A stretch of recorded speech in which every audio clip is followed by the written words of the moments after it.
Buenas tardes, querida familia, amigos, hermanos, bienvenidos a un jueves más de nuestras transmisiones, de nuestro estudio de Romanos, completamente en línea y en vivo, donde quiera que te encuentres viendo esta transmisión, bienvenido.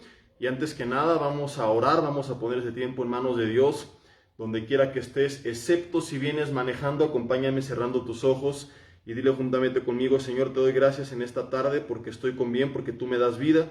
Porque una vez más, Señor, podemos estar en un mismo sentir, quizá no reunidos, en este caso presencialmente, pero sí, Señor, en un mismo espíritu, con un mismo anhelo que es el aprender de tu palabra, Señor. Recordando las palabras de Jesús que dijo que en esto consiste la vida eterna, que te conozcan a ti, al Padre y a Jesucristo a quien has enviado. Pedimos que tú nos des dirección, sabiduría, entendimiento, pero sobre todo, Señor, que tú nos muestres cómo aplicar a nuestras vidas el conocimiento adquirido, porque de nada sirve, Señor, que aprendamos y ese aprendizaje se quede en nuestra mente.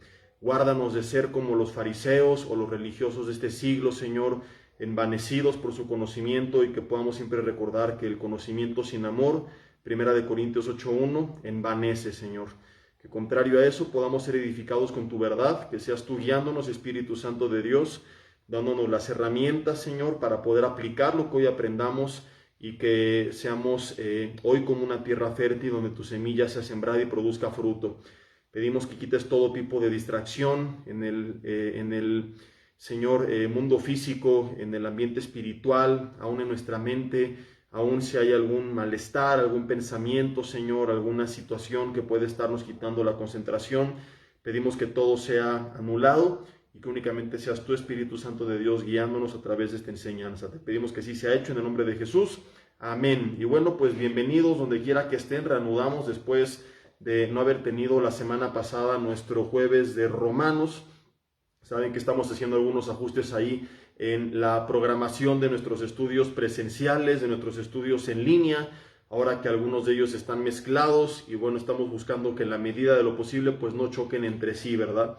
Ayer estuve compartiendo en la reunión presencial que tenemos en Vida Nueva para el Mundo Toluca a las 8 de la noche, un tema que de hecho yo quería hoy que se transmitiera, y solamente porque ya no quería dejar pasar otro jueves más de Romanos, me animé a transmitir, pero de verdad que les recomiendo muchísimo que la próxima semana, el miércoles que se va a subir, lo escuchen, porque fue un tema que hoy en día pues no se toca mucho, ¿verdad? Hoy en día pues, estamos enfocados en tantos mensajes humanistas y en lo temporal y en lo terrenal. Pues bueno, se ha dejado a un lado una de las prioridades de la iglesia primitiva, que era la oración. El mensaje de ayer se llamó Cuando la iglesia ora, 3 puntos suspensivos, y vale mucho la pena que lo puedan escuchar la próxima semana. Ayer se subió otro mensaje que compartí hace 15 días, también el miércoles, que se llamó ¿Para qué quiero ir a la iglesia? Se los recomiendo mucho. Desafortunadamente Facebook desactivó la opción de notificar como estreno, y antes con esta notificación tú entrabas, ¿verdad? Y podían ahí comentar en vivo, y era como hoy que estamos transmitiendo en vivo y que mandan la notificación. No sabemos si va a ser permanente o no, pero ya únicamente nos deja subir los videos, pero ya no llega esta notificación de estreno. Entonces ayer se subió, y puede que algunos ni se han dado cuenta que ahí está este mensaje, ¿verdad? Les recomiendo mucho que en los próximos días lo busquen aquí en la página de Facebook Un Servidor, y que en las últimas publicaciones lo puedan buscar. ¿Para qué quiero ir a la iglesia? Y vamos hoy a Romanos capítulo 9. Vamos a iniciar el capítulo 9, a continuar con nuestro estudio de Romanos, y como siempre buscando que Dios nos dé dirección para poder aplicar al día a día lo que vayamos aprendiendo en la medida de lo posible. Habrá temas donde será complicado, ¿verdad? Extraer algo práctico, pero al día de hoy, pues bueno, creo que lo hemos logrado en la gran mayoría, y esto fue el propósito de este estudio desde que lo comenzamos. Muchas veces se enseña de Romanos de una forma profunda, de una forma bíblica, y eso está bien. Lo que está mal es que pues mucha gente, ¿verdad?, al verlo meramente como un libro teológico, no sabe cómo aplicar al día a día lo que está aprendiendo. Desgraciadamente mucha gente, cuando adquiere conocimiento que no aplica, se envanece, y por eso pues es que Santiago dice que no solo hay que ser oidores, sino también hacedores, y por eso es que desde que empezamos el estudio de esta carta, yo me propuse y les comenté, era parte de la misión de este estudio, que no solamente aprendiéramos las bases doctrinales, las bases teológicas, sino que buscáramos de parte de Dios que Él nos guiara para saber cómo aplicar lo que vayamos aprendiendo. Yo pensé que no iba a haber nada práctico que pudiéramos sacar el día de hoy, porque nos toca hablar de una serie de versículos que tienen que ver principalmente con algunas verdades teológicas, pero vamos a ver qué enseñanza tan interesante nos llevaremos esta tarde, esta noche, a través de este mensaje que he titulado, si lo quieres anotar, pon atención al título, el puro título ya está descalabrador, es el tema de hoy, la compasión de los hijos versus la jactancia de los religiosos. Creo que ya muchos están diciendo uyuyuy, ayayay, ahí en las sillas de su casa, ¿verdad? Hasta se fueron para atrás. Súbele para que lo escuchen ahí en tu casa y dile al que está al lado tuyo, ahí te hablan. La compasión de los hijos versus la jactancia de los religiosos. En este punto que es Romanos capítulo 9, Pablo ya ha demostrado dentro de una serie de tantas cosas que hemos aprendido, ¿verdad? La columna vertebral, por así decirlo, la línea de enseñanza que vimos en los primeros capítulos es que todos, no importa si eres judío, gentil, griego, por causa del pecado, estamos destituidos o estábamos destituidos de la gloria de Dios. Se ha demostrado que la salvación es por fe. Y en los siguientes capítulos lo que va ahora Pablo a demostrar es que aun cuando Israel recibió la ley, las promesas y la salvación siempre fue para el pueblo de Israel que creyó. La fe siempre ha sido la prioridad. Pablo va a enseñarnos que no todo el israelita es salvo, sino solamente el Israel espiritual. Es bien importante esto que iremos aprendiendo, ¿verdad? Hoy cuando hablamos, por ejemplo, de temas escatológicos, es muy importante poder distinguir cuando está hablando del Israel nacional, del Israel espiritual, porque mucha gente se ha ido al extremo de decir que Dios no tiene ningún plan con Israel como nación, que nosotros somos el Israel espiritual, los hijos de Dios, ramas injertadas, ¿verdad?, en el olivo, que somos salvos y que el plan entonces es para nosotros y que no hay ningún plan para Israel. Sin embargo, vemos en Apocalipsis que durante una serie de capítulos no se menciona una sola vez la palabra iglesia después de que viene el arrebatamiento, y todo ese tiempo de la tribulación, de la gran tribulación, es un trato de Dios para con Israel. De acuerdo a la profecía de las 70 semanas de Daniel, Dios no ha terminado con Israel como nación. Él va a terminar de cumplir su plan y llegar en los últimos tiempos ese momento en el que reconozcan que Jesús es el Señor y que toda aquella nación que vive en ese entonces vaya a ser salva. Pero en el día de hoy o en los tiempos actuales, ¿verdad?, pues no podemos negar que una gran cantidad de judíos, no digamos una gran cantidad, sino la mayoría, pues no ha reconocido a Jesús como el Mesías, no reconocen a Jesús como el Salvador, ellos lo siguen esperando y le rechazaron, y Pablo va a hablar de esto, como Jesús también lo mencionó, que lo rechazaron, pero Dios en su misericordia y en su paciencia va a dar otra oportunidad al Israel nacional de creer y de ser salvos y convertirse entonces también en el Israel espiritual. Vamos a leer hoy Romanos 9 del 1 al 5 y meditaremos en los primeros versículos. Dice, verdad digo en Cristo, no miento, y mi conciencia me da testimonio en el Espíritu Santo. O sea, Pablo no está hablando de la boca para afuera. No es como ese, ay, voy a orar por ti, que Dios te bendiga, qué gusto verte, más hipócrita y más falso que un billete de 25 pesos. Realmente Pablo está sintiendo lo que está diciendo y pone al Espíritu Santo por testigo. Con la convicción y el temor de Dios de este hombre, sabemos que estas palabras son ciertas, que él no se atrevería a jugar con esto. Y dice, ¿qué es lo que dice? Versículo 2, que tengo gran tristeza y continuo dolor en mi corazón. Fíjate qué interesante, continuo dolor. Y dices, ¿cómo un hombre de Dios que ha pasado tantas pruebas, acabamos de hablar de eso en el capítulo 8, puede estar permanentemente afligido?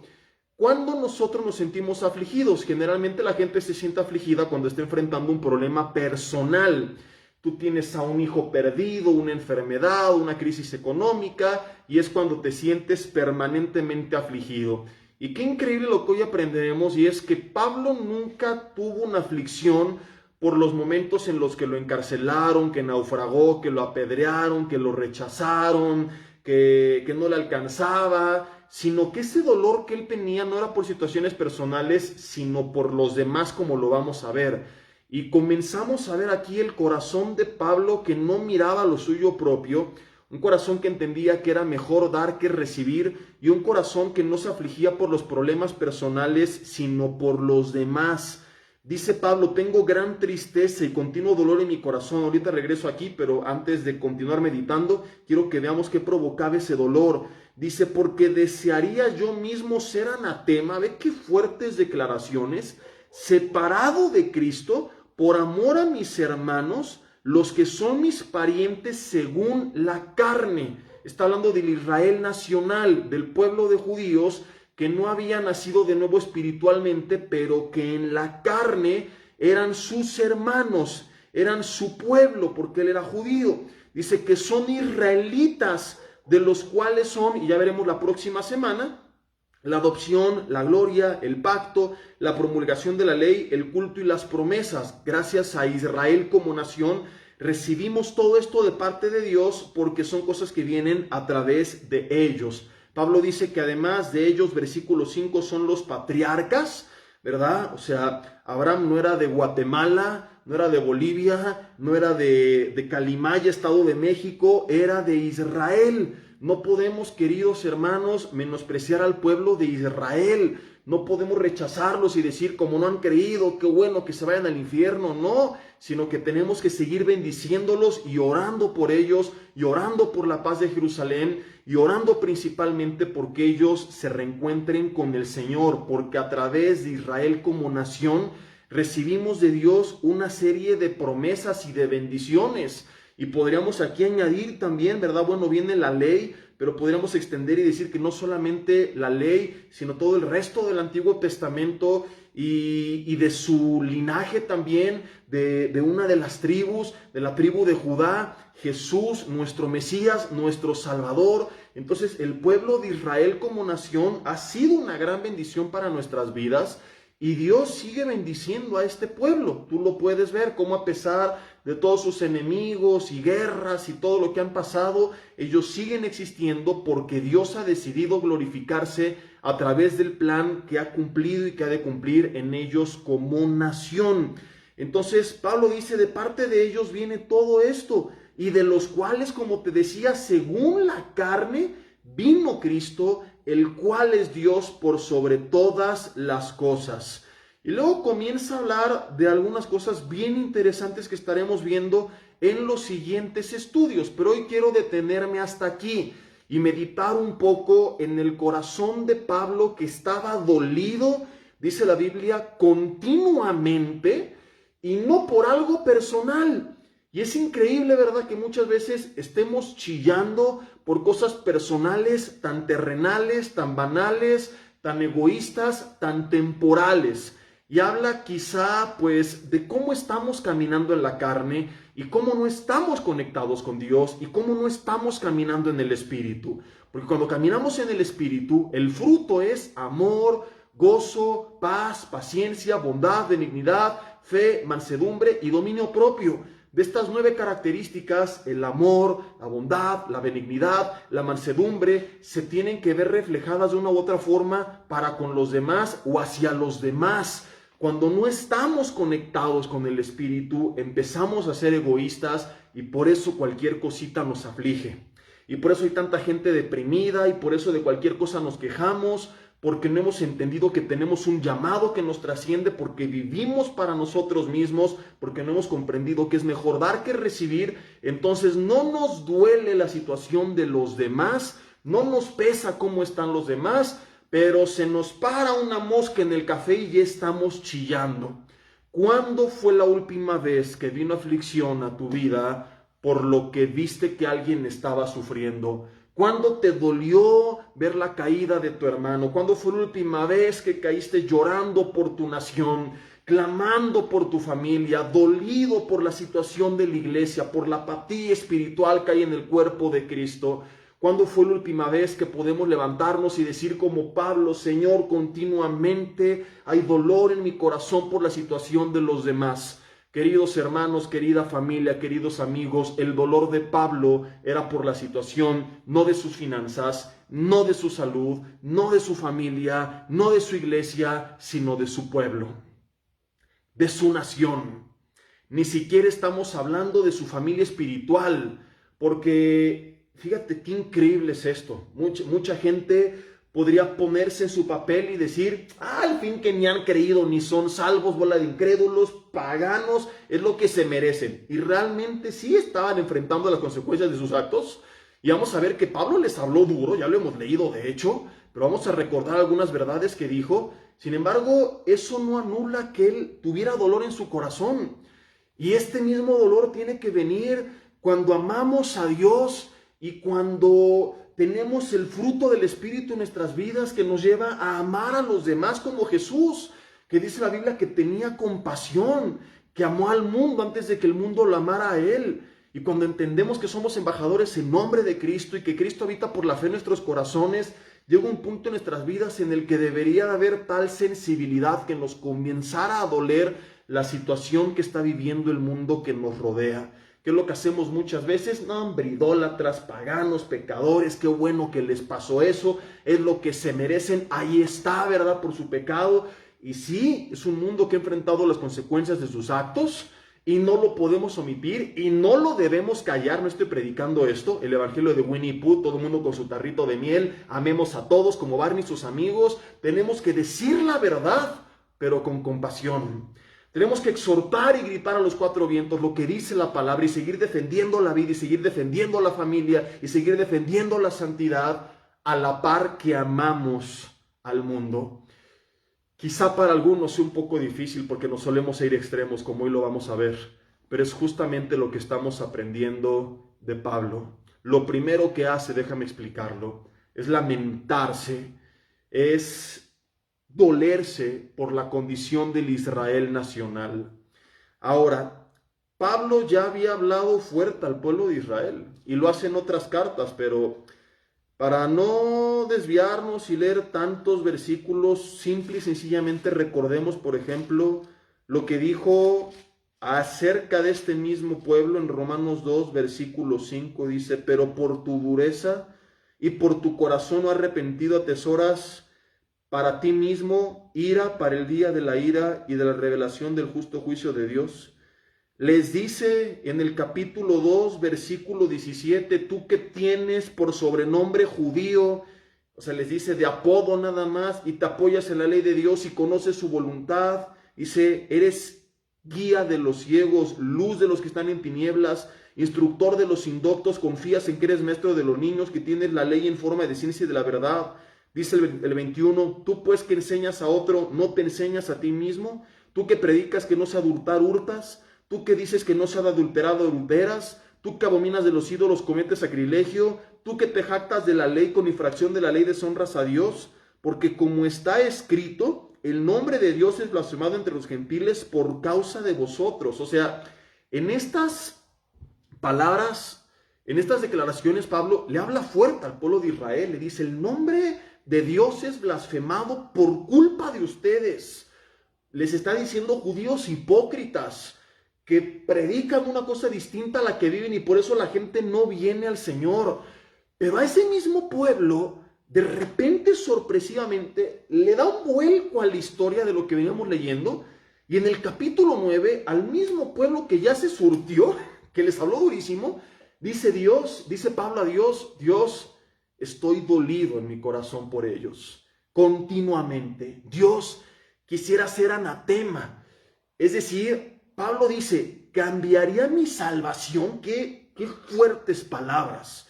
Yo no voy a ser hipócrita. Yo no daría mi salvación por la vida de ninguna nación. O sea, A lo mejor lo más ortodoxo es que yo te dijera, sí, amén, aleluya, yo también estaré dispuesto a ir al infierno a cambio de que México sería salvo, pero yo no pasaría mi eternidad fuera de la presencia de Dios a cambio de que nadie fuera salvo. Yo le doy gracias a Dios por haberme dado el regalo de haberle conocido y amo a mi país y oro por él y haré cosas para que muchos puedan conocerle. Pero te soy honesto, no estoy al nivel de Pablo y creo que tú tampoco. Y si no, al final de este mensaje, mándame un mensaje para que seas mi consejero personal y que me des tu autógrafo y que me des una foto tuya y colgarla arriba de mi cabecera y nombrarte mi nuevo sensei o mi nuevo santo o algo por el estilo. Evidentemente lo digo bromeando, ¿verdad? El punto es que Pablo tiene un corazón impresionante. Vamos a volver a leer sus palabras porque los que se van conectando a lo mejor no pueden creer que él haya dicho esto. Dice el versículo 3 de Romanos 9, desearía yo mismo ser anatema, fíjate, separado de Cristo por amor a mis hermanos, los que son mis parientes según la carne. Él está diciendo, estaría dispuesto a sacrificar mi salvación y ser separado yo de Cristo para que la nación de Israel, para que los que son mis parientes según la carne, fueran salvos. Es impresionante cómo Pablo amaba a su pueblo. Y es muy difícil a primera instancia de comprender, porque podrías pensar que después de que les dio con todo, no tendría la más mínima compasión con ellos. Y esto nos va a dar una enseñanza maravillosa esta noche. Porque no fue la única vez que lo hizo. Si tú conoces las cartas de Pablo, has visto cuántas veces les dio duro, ¿verdad? En otros pasajes del Nuevo Testamento, en otros pasajes que veremos más adelante en el mismo capítulo 9 de Romanos, sigue hablando fuerte acerca del pueblo de Israel. No cayó acerca de hablar de su pecado, pero me impresiona que cuando habló de su pecado nunca lo hizo con jactancia, con orgullo, sino con dolor. O sea, nunca dijo, gracias Dios, porque dentro de este pueblo de impíos, paganos, incrédulos, aleluya, yo sí te conocí, yo sí te obedecí, yo sí me rendí, yo sí soy salvo, sino que no hay en él orgullo, no hay en él jactancia, no hay en él vanidad, hay dolor en su corazón.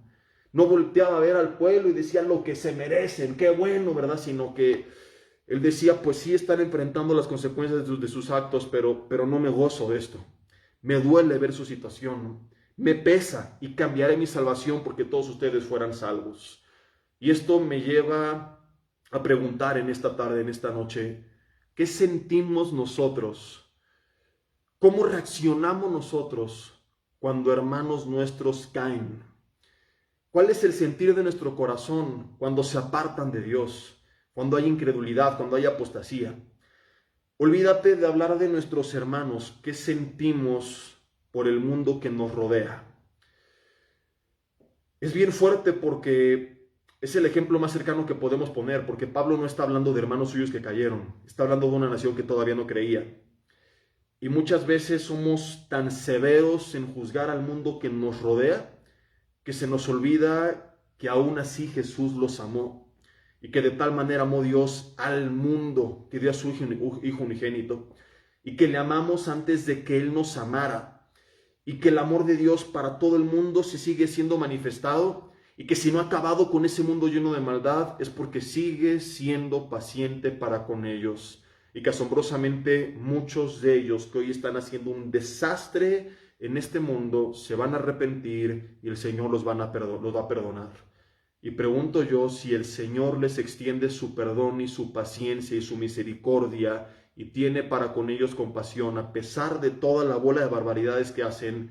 ¿Quiénes nos creemos nosotros, como diría la hermana Paquita, la del barrio, ratas de dos patas, que no nos comparamos en lo más mínimo con el nivel de santidad que tiene Dios para negarles esa oportunidad? Mis hermanos, este mensaje es súper profundo.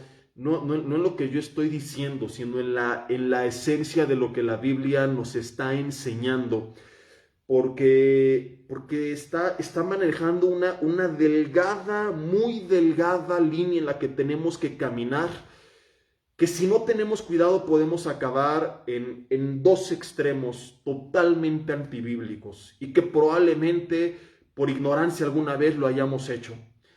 El primer extremo, el de personas que se envanecen por creerse superiores a los demás, como este religioso de Lucas 18, del 9 al 14, que Jesús cita, que cuando oraba decía, gracias Señor, porque no soy como ese publicano, aleluya, porque yo sí oro y ayuno y doy mi diezmo, no como este pecador. Y así hay mucha gente que se empieza a veces a envanecer y que empieza a voltear a ver al mundo y que probablemente lo ves tan mal que en una ira, hasta que tú pensabas que era santa, cometiste el error de volverte arrogante, cometiste el error de perder la compasión por ese mundo y ya no te duele, al contrario, hasta te gozas, ¿verdad?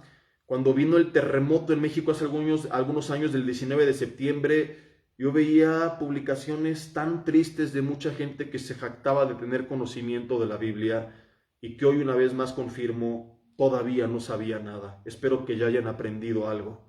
Y qué bueno, y es lo que se merecen, y ahí está, y por idólatras y por paganos y no sé qué. Aun cuando se nos inundó nuestro antiguo local de la Congregación de Villanueva para el Mundo Toluca, gente que salió amargada de la iglesia, en desacuerdo, se gozaba también en redes. Y qué bueno, y eso les pasa por no sé qué. Y dices, ¿cómo es posible que se digan cristianos y que se puedan gozar cuando a la misma familia de la fe le está pasando mal, cuando ni siquiera Pablo se gozó de una nación incrédula, cuando estaban apartados de Dios, sino que había dolor en su corazón? Y así hay mucha gente. Y cayó el hermano y lo sabía, es un hipócrita, qué bueno, ¿verdad?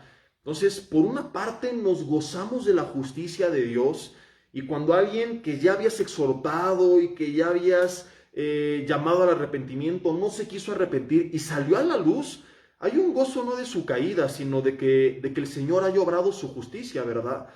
Pero eso no significa que tenemos que dejar de ser compasivos.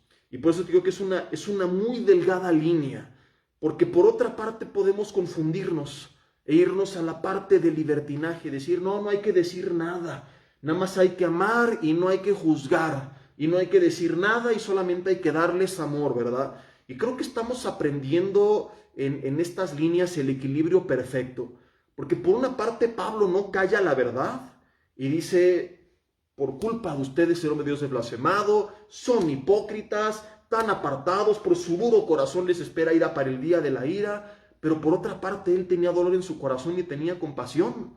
Entonces cuando él habló fuerte, nunca lo hizo con la intención de traer un juicio sobre sus vidas, sino o cargarlos de culpa, sino era una exhortación con la intención de revelar la verdad, pero siempre buscando que se volvieran a Dios, siempre buscando llevarlos al arrepentimiento, siempre anhelando en su corazón, como lo está expresando en estas líneas, que ellos se volvieran al Señor. Y ese es la delgada línea tan difícil que tenemos que encontrar y donde tenemos que caminar. Qué complicado puede ser, pero es lo mismo que hizo Jesús. Vino y habló fuerte y dijo, arrepiéntanse porque el reino se ha acercado, y exhortó a los religiosos de la época al mismo tiempo que tenía compasión, al mismo tiempo que les amaba. Entonces, ni al extremo, ¿verdad?, de creernos Dios y sentarnos en el trono de Dios y adelantar el juicio de Dios y juzgar a las personas que Dios no ha juzgado todavía, pero ni al extremo de que, no, Barney y Winnie Pooh juntos, ¿verdad?, con su tarrito de miel y puro amor y peace and love, y nadie diga nada. Tenemos que decir la verdad y tenemos que llamar al arrepentimiento y tenemos que seguir predicando que el pecado está mal, pero nunca con la intención de traer una carga, un costal de culpa, vergüenza, condenación sobre las personas, sino con la intención de llamar su atención para que se vuelvan a Dios, de llevarlos al arrepentimiento al mismo tiempo que hay dolor en nuestro corazón por su condición. Por ejemplo, no puedo dejar de decir, porque sería callar la verdad, que México tiene todo para ser un país próspero, un país bendecido, pero que estamos totalmente perdidos porque México está apartado de Dios. No puedo irme al extremo de ocultar la verdad y negar que es un país idólatra. Aún dentro del cristianismo somos idólatras. Hay un principado de idolatría del cual México se tiene que arrepentir. Y muchas calamidades que hemos vivido y tragedias y tanta maldad son por causa de esta idolatría. Es innegable. Y no puedo callarlo y permanecer constantemente haciendo un llamado a que la gente se arrepienta de su idolatría, a que se vuelva a Dios. Por una parte, hablo la verdad, pero dentro de esa verdad tengo que seguir manejándome con compasión y dolerme en mi corazón y decir, hey, predico esto no para que te tires a la basura, sino para que te vuelvas a Dios. Predico esto porque te amo, porque anhelo ver que en tu vida esto no sucede y no va a cambiar hasta que te rindas a Él y reconozcas, México, que separado de Él nada puedes hacer. No sé si me estoy explicando. Porque sería distinto que dijera, idólatras, por eso les pasa esto, pecadores, paganos, qué bueno que se van a ir al infierno. No. Hasta el último suspiro, Dios sabrá quién se arrepiente como el ladrón al lado de la cruz del Calvario de Jesús. Y por otra parte, otro extremo sería, no, pues no hay que decir nada, ¿verdad? México, Dios te ama y todo está bien y pues tú sigue de idólatra y solo ven a Él y sigue pidiéndole autógrafos allá al pastor, ¿verdad? Idolatrando cantantes y no, ni el extremo de callarnos, ni el extremo de creer que ya es el día del juicio y que nosotros somos Dios y se nos ha delegado juzgar a la humanidad. Hablamos la verdad y le decimos al mundo que está en pecado y que se tiene que arrepentir, al mismo tiempo que les decimos que les amamos. Por ejemplo, hoy este tema tan polémico, que creo que es donde más entra como anillo al dedo, ¿verdad?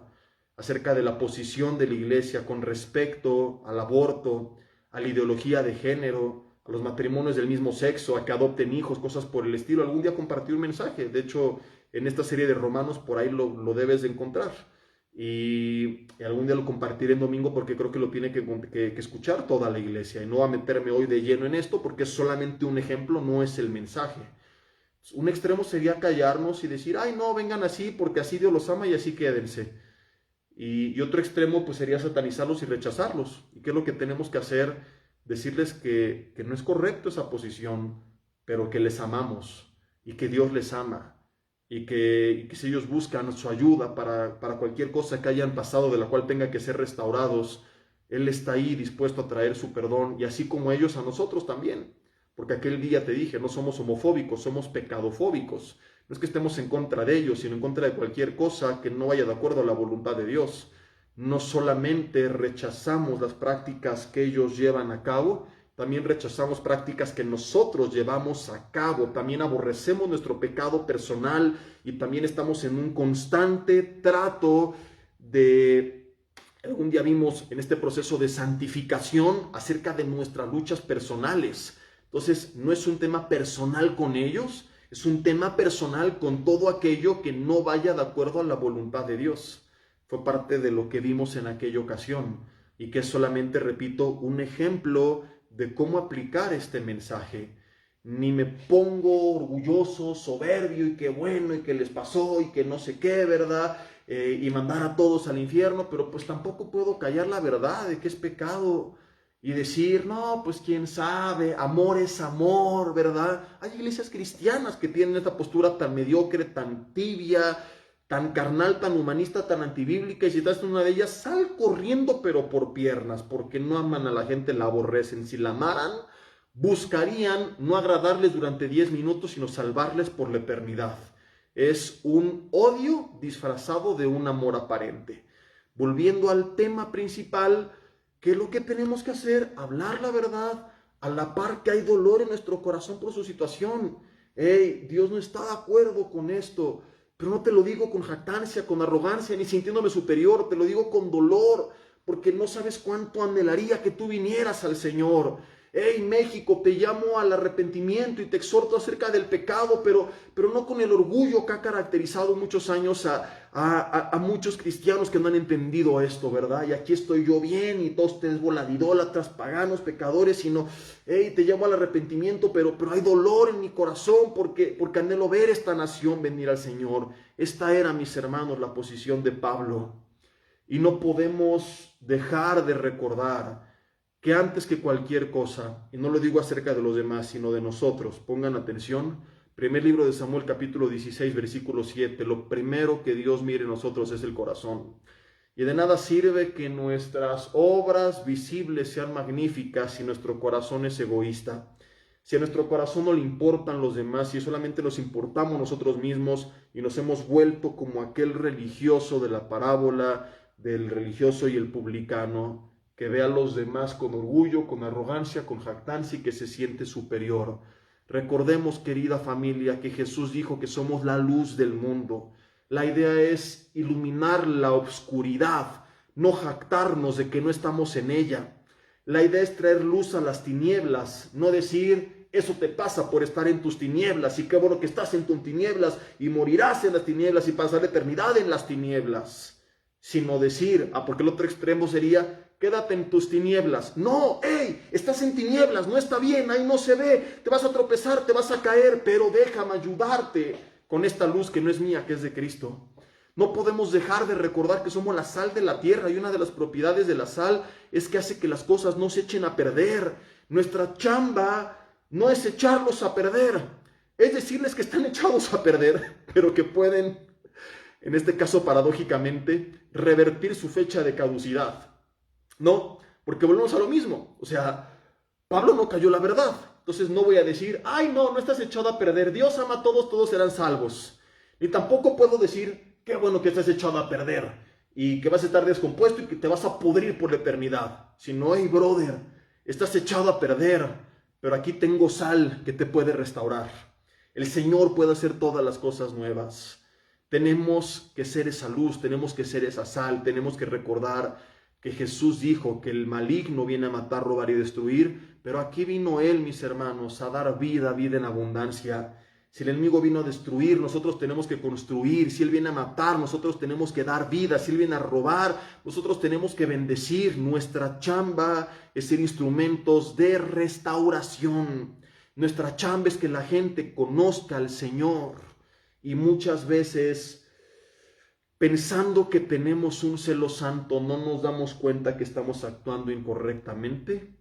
O muchas veces, pensando que estamos teniendo amor, también nos estamos yendo a otro extremo. Por eso dije, cuán difícil, honestamente, es hallar esta pequeña, delgada línea entre estos dos polos opuestos. Y hoy a la iglesia moderna le cuesta cada vez más tiempo, más trabajo encontrarla. Porque al igual que Dios se aira en contra del pecado, es innegable, algún día lo vimos, que un hijo de Dios le moleste el pecado. Y la Biblia habla de eso. O sea, no podemos decir, ay, mira cuántos mató, a cuántos violó, ay, no pasa nada. Nos hierve la sangre también y nos enojamos. Y yo me enojo mucho cuando me entero de injusticias y de hipocresía y de padres que abandonan a sus hijos y de tanta maldad y tanta corrupción. Me molesta mucho, ¿verdad? El país tan violento que tenemos. Me fastidia ver la idolatría de la gente. Me enojo cuando no hay uso del sentido común. Muchos de ustedes ya me conocen. Pero al mismo tiempo que nos enoja el pecado, no podemos dejar de amar a los demás. Y por eso digo, es bien difícil. Porque por una parte no puedes ser indiferente y frío y decir, ay, no pasa nada. Pero por otra parte, nuestra chamba no es la de mandarnos al infierno. O sea, a lo mejor les puedes decir que si no se arrepienten se van a ir, ¿no? O sea, yo no estoy diciendo que no, esa es la realidad. Pero ya los mandaste cuando ni siquiera se han muerto. O sea, ya los mataste 2 veces. Los mataste físicamente y los mataste espiritualmente. Cuando a lo mejor en algunos años Dios nos va a dar una sorpresa, llamándolos por medio del Espíritu Santo al arrepentimiento. Por eso es que al mismo tiempo que nos indignamos en contra de la maldad y que predicamos en contra del pecado, al mismo tiempo tiene que haber ese dolor en nuestro corazón que nos lleve a llamar a la gente a Cristo. Y Pablo, si bien no podía dejar de ser salvo para que ellos fueran salvos, creo, y aquí quiero dirigirme ya de forma práctica hacia el final de esta enseñanza, creo que nos dejó bien claro con su vida que sus palabras no eran de la boca para afuera. Lo vimos hace poco en Romanos capítulo 8, lo he predicado recientemente en algunos domingos, todos los peligros que él vivió, de caminos, de desiertos, de ladrones, de la ciudad, de fuera de la ciudad, de los enemigos, de los hermanos, de falsos hermanos, de todo. ¿Por qué? Por su pasión por predicar el evangelio. Porque él sabía, porque él escribió, que la fe es por el oír y el oír por la palabra de Dios. ¿Por qué digo que me quiero encaminar a la recta final y aterrizar esto? Porque hemos aprendido su dolor. Y a lo mejor tú dices, ay, a mí también me duele, pero el puro dolor sin hechos no sirve de nada. ¿Qué es lo que va a hacer? Terminarte deprimiendo. Y tampoco esa es la idea, ¿verdad? Que tengas tanto dolor que tú acabes totalmente derrumbado. De hecho, una de las cosas que nos enseñan en consejería bíblica, pues es hallar este equilibrio entre que no puedes ser indiferente ante el dolor de los demás, la necesidad de los demás, pero tampoco puedes dejar que te afecte de forma personal y no puedes llevarte a la casa y a la cama y a la cabeza los problemas de todo el mundo. O sea, imagínate, nosotros como pastores estaríamos deshechos. Y para las mujeres que son más emocionales y que son más difíciles de desconectar las cosas que tienen, las conexiones del cerebro, es complicado. Para mi esposa los primeros años en el ministerio fue muy difícil y se iba a casa con ese dolor de lo que escuchaba, de lo que vivía. Y he aprendido como a lidiar un poco más con ello, y hemos aprendido que tenemos que entregárselo al Señor, que Él es soberano, que Él les ama más que nosotros, ¿verdad? Y que tenemos que hacer lo que podamos hacer, pero que no podemos permitir tampoco que nos destruya. Y regresando al punto principal, te decía, ya entendimos, y a lo mejor tú dices, ok, me siento identificado con Pablo, me duele, pero ¿qué tengo que hacer con esto? ¿Qué hago con este mensaje? ¿Irme a la cama llorando todas las noches? México, idólatra, desgraciado, pero te amo. No, no. El hermano es un infeliz, pagano, y le está yendo mal, pero lo amo. No, no se trata de eso. No se trata de estarte lamentando todo el tiempo, sino que tenemos que hacer algo con este dolor. ¿Qué es lo que hizo Pablo? Dedicó su vida a predicar la palabra. Y no le importó lo que padecía. Era tan grande su dolor por la perdición eterna de su nación y también de la gente que le rodeaba, que dedicó su vida a predicar. Y por eso es que dijo, no sé qué elegir, si vivir o morir, porque quisiera partir para estar contigo, Señor, pero también quiero estar aquí para predicar la palabra. Y de ahí es donde él concluye que para él morir es ganancia, pero el vivir es Cristo. Y realmente vivió para Cristo. ¿Qué es lo que tenemos que hacer nosotros? Vivir para ser embajadores. No te estoy diciendo renuncia a tu trabajo y vete de misionero. Si Dios te llama, Dios te lo confirmará, ¿verdad? Pero sí te estoy diciendo, busca de alguna forma en lo que sea que estás haciendo, ser esa luz, ser esa sal. Porque si la sal se desvanece, dijo Jesús, del griego moraino, que significa hacerse insípida, no sirve para nada sino para ser echada afuera y hollada por los gentiles. Si tú no estás compartiendo de Jesús con los demás, si no estás intercediendo por la salvación de los demás, si no estás distribuyendo la palabra de alguna forma hacia los demás, chics, Biblias, folletos evangelísticos, ligas de predicaciones de redes sociales, cápsulas o con tus propias palabras, perdón que te lo diga de esta forma, pero hoy hablamos que tenemos que ser claros, ¿no? Y al mismo tiempo cae dolor en mi corazón por esa condición en la que tal vez te encuentras, te tengo que decir que eres un religioso, egoísta, jactancioso. Porque como el mismo título del mensaje lo dice, los hijos tienen compasión. Y no es algo exclusivo de Pablo. Y te lo voy a demostrar en los últimos minutos del mensaje, en unos segundos, más adelante. Cómo desde el Antiguo Testamento los hombres de Dios tenían tal compasión y les dolía el pecado del pueblo que habrían dado sus vidas a comparación de la gente que les rodeara. Pablo dijo, quisiera ser anatema, estaría dispuesto a no ser salvo. No podía hacer eso, pero ¿qué sí hizo? Predicar la palabra de Dios. ¿Cómo puedo saber cuando estoy siendo egoísta? Cuando soy un religioso jactancioso, cuando ya no me duele el pecado de los demás. Cuando nada más los exhorto y los reprendo y los condeno, pero no me duele. Cuando no me duele la tibieza de los demás. Cuando nada más dices, la iglesia es bien tibia, y tú te sientes superior. Y no caes de rodillas diciendo, Señor, quebrante el corazón de tu iglesia, avive el fuego en tu pueblo, Señor. Eres un religioso jactancioso. Cuando dejaste de ser luz y sal, cuando no estás sembrando la palabra, Cuando te gozas porque otros caen y no duele en tu corazón y no oras por su restauración.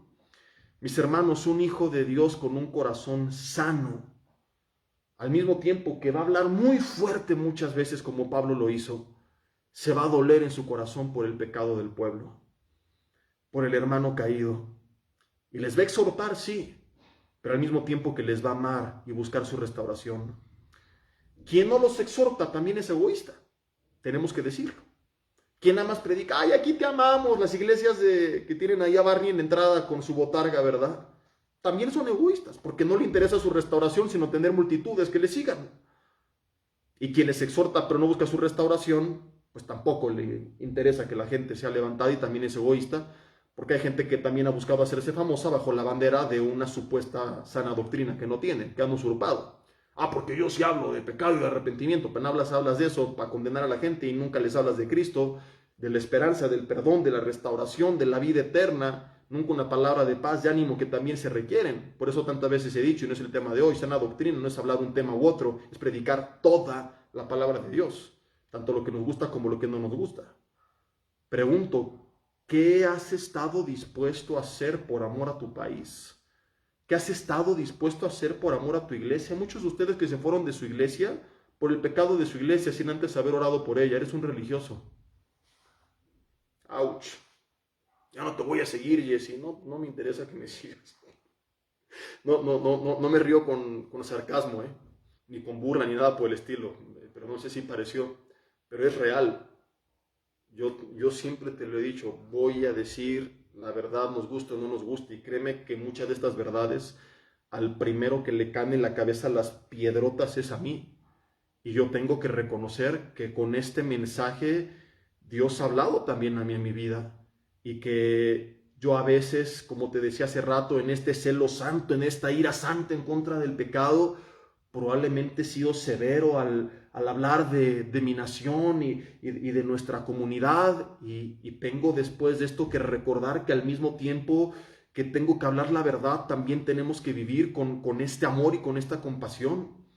Y que no puedo simplemente decir, la iglesia es tibia, sino que al mismo tiempo que digo la verdad, tengo que caer de rodillas clamando porque el Señor la despierte. Y fue parte de lo que hicimos ayer en este último tiempo de oración que tuvimos. Y parte de lo que haremos en las tardes de oración que comenzaremos a partir de este domingo, cada último domingo de mes a las 6 de la tarde. A clamar por los demás, a orar por nuestra familia, a orar por nuestro país, a orar por nuestro gobierno, a orar por nuestra comunidad, a pesar de la condición en la que se encuentran. Pablo estaba dispuesto a dar su vida por Israel. Y que nosotros digamos que amamos a Dios y no estemos dispuestos a orar por nuestro país. Que no estemos dispuestos a regalar un plan de salvación, que no estemos dispuestos a compartir los mensajes en nuestras redes sociales, pero eso sí, puros memes, que no estemos dispuestos a regalar una prédica en la gasolinería, que no estemos dispuestos a invitar a alguien a nuestra congregación y que le digamos Dios te amo. No es coherente, mi hermano. Hasta un día recuerdo Jesús le preguntó a Pedro 3 veces, ¿me amas? Sí, Señor, sí te amo. A Juan, perdón. ¿Y qué le dijo? Apacienta a mis ovejas. Déjame ver si encuentro por aquí el pasaje. No tenía planeado compartirlo, pero si no es muy famoso. Creo que es en Juan capítulo 21, ¿es correcto? Es a Pedro, en Juan capítulo 21, versículo 15. 3 veces le preguntó, ¿me amas? Sí, Señor, te amo. ¿Me amas? Sí, tú sabes que te amo. Por 3ª vez, ¿me amas? Sí, Señor. Y las 3 veces le dijo, apacienta mis ovejas, apacienta mis ovejas, apacienta mis ovejas. Mostramos el amor que le tenemos a Dios en el amor que le tenemos a los demás. Fue parte también de lo que vimos la semana pasada en miércoles, en el mensaje que te dije al principio, que ya está arriba en mi página de Facebook. ¿Para qué voy a la iglesia? Que creo que es un gran complemento de este mensaje, sin querer, pero lo es. Entonces no podemos decir, amo a Dios y no oro por los demás, y no disipulo a nadie, y no le he predicado la palabra de Dios a nadie, pero estoy lleno de conocimiento. Pues lo mismo eran los religiosos. Y hay muchos cristianos que son los fariseos modernos, porque los hijos de Dios vemos que tenían esa compasión por los demás. Termino con estos ejemplos que te dije. Génesis 44, versículo 33, vamos a verlo a lo largo del tiempo, ya sin profundizar, sin meditar en ellos. Génesis 44, sentí que estaba temblando, pero no, se me tambalearon las piernas nada más. Versículo 33. Génesis 44, versículo 33, es cuando José le pide a sus hermanos que dejen al menor y ve el corazón de Judá. Te ruego por tanto que quede ahora tu siervo en lugar del joven por siervo de mi señor y que el joven vaya por sus hermanos. Jesús dijo, nadie tiene mayor amor que este, que uno dé su vida por sus hermanos. Pablo estaba dispuesto a darla, aún por aquellos que no eran sus hermanos. Éxodo capítulo 32, versículo 32. Es Moisés clamando por el pueblo de Israel y dice, te ruego que perdones ahora su pecado y si no, ráeme ahora de tu libro que has escrito. Moisés igual que Pablo diciendo, Señor, perdónalos o quítame a mí del libro de la vida, pero por favor salve este pueblo. Segundo libro de Samuel, capítulo 18. Vemos a Judá, vemos a Moisés, vamos a ver ahora este último ejemplo. O sea que no fue una coincidencia, no fue una casualidad. Estamos hablando de al menos 4 hombres en el entre el Antiguo y el Nuevo Testamento que solamente hoy estoy mencionando, porque, mira, podríamos hablar de otros ejemplos de personas que mostraron su amor hacia los demás de otras maneras, como José con el copero en la cárcel y cosas por el estilo. Pero estamos hablando de gente que era tan grande su amor que decía, ¿sabes qué? Mi vida por la suya. Segundo libro de Samuel, capítulo 18, versículo 33. Dice que David se turbó y subió a la sala de su puerta y lloró y decía, hijo mío Absalón, ¿quién me diera que yo muriera en tu lugar, Absalón, hijo mío, hijo mío? 4 hombres que era tan grande su dolor por el pecado de los demás, que hubieran estado dispuestos a dar su vida a cambio de que ellos se hubieran salvado. Y que nosotros digamos, amo a Dios y amo a los demás, y ni siquiera oramos por ellos, y no les compartimos la palabra, y no les hablamos el plan de salvación y nos quedamos con toda la palabra, para mí no es congruente. No le encuentro la verdad que nada de sentido. No sé cómo podríamos explicar que un creyente conforme al corazón de Dios tuviera esta actitud que tuvieron únicamente los fariseos. Mis hermanos, quizá tenemos que reconocer que hay cosas que hoy hemos hablado que van para nosotros y que tenemos que meternos más con el Señor y ser más sensibles y más conscientes del mundo que nos rodea, y al mismo tiempo que nuestra sangre hierve de ira santa por tanto pecado y por tanta maldad, por tanto engaño, por tanta mentira, al mismo tiempo caemos de rodillas con compasión diciendo, Señor, sálvalos, llámalos, que se vuelvan a ti, que te entreguen su corazón. Porque si estamos enojados en contra del pecado, no vamos a ganar nada quedándonos con el enojo, sino que hay que canalizar a eso ahora, a llevar a esa gente a Cristo, para que entonces deje su pecado. Vamos a orar ahí en nuestro lugar, dile, Dios, te doy gracias por tu palabra en esta noche. Te pido perdón, Señor, si mido alguno de los extremos, el extremo de ser cobarde y no decir la verdad, o el extremo, Señor, de decir la verdad a diestra y a siniestra, con tanto valor, con tanta convicción, que a lo mejor no me di cuenta, Señor, que dejé de tener compasión. Padre, que podamos siempre caminar en esa delgada línea en la que hablamos la verdad como lo hizo Pablo, muy fuerte y confrontadora cuando sea necesaria, pero siempre, Señor, buscando que la gente se vuelva a ti, siempre con ese dolor en nuestro corazón que nos lleve a hacer lo que tengamos que hacer para que otros te conozcan. Señor, no callaremos lo que tenemos que hablar. Vivimos en un mundo muy corrompido, muy perverso, lleno de mucha maldad. Lo que la gente hace, Señor, no dejaremos de decirlo, es pecado, no es agradable a tus ojos, Señor. y si no se arrepienten, no heredarán la vida eterna. Nunca nos callaremos esto, pero que al mismo tiempo que estamos conscientes de esto que decimos, también, Padre, clamemos por ellos para que se vuelvan a ti, para que se arrepientan. Oramos en esta noche por la familia que hemos juzgado, por los hermanos que han caído que quizás señalamos, por nuestro país que hemos condenado. Te pedimos, Señor, que tú les traigas a ti, que tú vuelvas su corazón a ti, que se arrepientan, que te reconozcan, que nos uses como instrumentos, que nos abras puertas, Señor. Padre, que ensanches tu territorio a través de nuestras vidas. Padre, que a través de todos los medios de difusión que tú quieras, que nos permita seguirte anunciando y que mucha gente más te conozca, Señor. Que prediquemos tu palabra, Señor, no como Pablo decía que hacen algunos por contienda o por envidia, sino por ese amor que tenemos a la gente que está perdida sin ti. Que sepa este mundo, Señor, que aborrecemos su pecado y el nuestro también, pero que les amamos a ellos. Que aun cuando nos escuchen con severidad decir aquello que no está bien ante tus ojos, que sepan que al mismo tiempo tienen apoyo en nosotros para buscar ayuda y levantarse y cambiar su forma de vivir. Que podamos, como Pablo, dolernos, Señor, y que sepamos canalizar ese dolor de una forma inteligente, no permitiendo que nos destruya emocionalmente, pero sí permitiendo que nos despierte espiritualmente. Si tienes dolor en tu corazón, entrégaselo, dile, Señor, aquí está este dolor que tengo por los demás.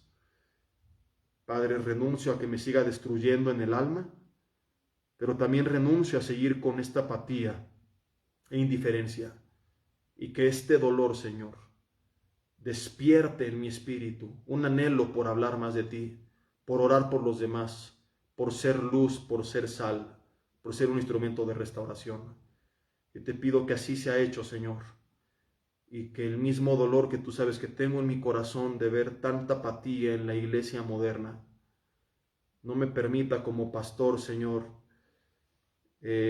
simplemente decirlo y no hacer nada, sino que hoy junto con mis hermanos, como lo he hecho en privado, Señor, te pido que tú traigas un despertar al pueblo de Cristo, que podamos ser encendidos por tu Espíritu Santo en nuestros corazones y que seamos instrumentos para tu gloria. Te lo pedimos en el nombre de Jesús. Amén. Mis hermanos, avisos, mañana nos vemos con los jóvenes, reunión presencial. Estaré compartiendo acerca de un nuevo comienzo, que es la serie que están viendo ellos. Estará el pastor Yoshi compartiendo con los matrimonios y los mensajes no van en vivo, se suben hasta la próxima semana. El domingo me toca predicar en Villanueva para el Mundo, Tlalnepantla. Por ahí nos vemos en el segundo y tercer servicio. La familia que vive en el Estado de México por Tlalnepantla y los de Portland también, los de Tlalnepantla, Estado de México. Ahí nos vemos. Y en Toluca estará el primer servicio el pastor Yoshi y en el segundo y tercero el pastor David de la Cruz. 3 mensajes distintos en nuestros 3 servicios, 8:40, 11 de la mañana y 1:20 de la tarde. Los esperamos. Lleven invitados, creo que el mensaje de hoy fue claro, ¿verdad? Tenemos que ser luz y que ser sal. Que Dios los bendiga. Nos vemos el viernes o el domingo o la próxima semana o quién sabe cuándo, pero de que nos vemos, estamos despedidos. Pasen bonita noche, compartan este mensaje, véanlo con su familia. Si conoces más cristianos, copia el enlace de la página de Facebook y envíaselo. Creo que más gente necesita escuchar esta palabra, no te la quedes tú nada más. Que Dios te bendiga y estamos despedidos.